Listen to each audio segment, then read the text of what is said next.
2 जानेवारी रोजी हुतात्मा हिराजी गोमाजी पाटील आणि भाई कोतवाल यांना श्रद्धांजली वाहण्यात आली।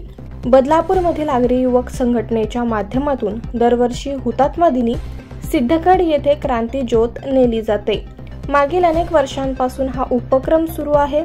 कोकण परिसराचे आणि परिसरात राहणाऱ्या बांधवांचे, शेतकऱ्यांचे संरक्षण करण्यासाठी तसेच इंग्रजांपासून भारताला मुक्त करण्यासाठी हुतात्मा हिराजी गोमाजी पाटील आणि भाई कोतवाल यांचे मोलाचे योगदान आहे।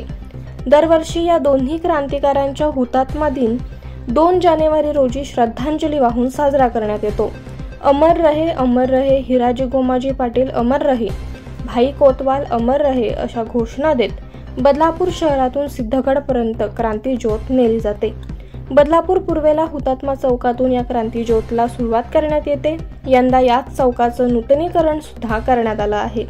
या चौकाच्या नूतनीकरणासाठी शिक्षक आमदार ज्ञानेश्वर म्हात्रे यांच्या माध्यमातून 10 लाखांचा निधी मंजूर करण्यात आला होता। या चौकाचं नूतनीकरण पूर्ण करण्यात आलं असून यासाठी उदय कलशेट्टी यांचं देखील योगदान आहे। आमदार ज्ञानेश्वर म्हात्रे यांच्या पुढाकाराने या चौकाचा कायापालट सुद्धा करण्यात आला आहे। तसंच हिराजी गोमाजी पाटील आणि भाई कोतवाल यांचा इतिहास नव्या पिढीला कळावा यासाठी पाठ्यपुस्तकात धडा कसा आणता येईल असा प्रयत्न करणार असल्याचे देखील त्यांनी सांगितले।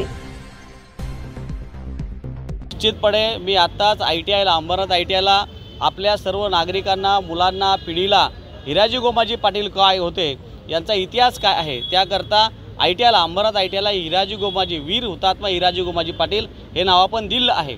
त्याचबरोबर भविष्यातील आपल्या पुढच्या पिढीला हिराजी गोमाजी पाटील आणि भाई कोतवाल यांचा इतिहास सदैव स्मरणात राहावा म्हणून मी शासनाला सुद्धा विनंती करणार आहे की असा एखादा धडा आपल्या पाठ्यपुस्तकामध्ये यावा, जेणेकरून हे आपले स्थानिक जे आपले क्रांतीवीर होते त्यांचं निश्चितपणे नाव लौकिक राहील आणि भविष्यामध्ये आपल्या क्रांतीवीराने आपल्यासाठी काय केलं होतं त्याचंही जतन या ठिकाणी होईल।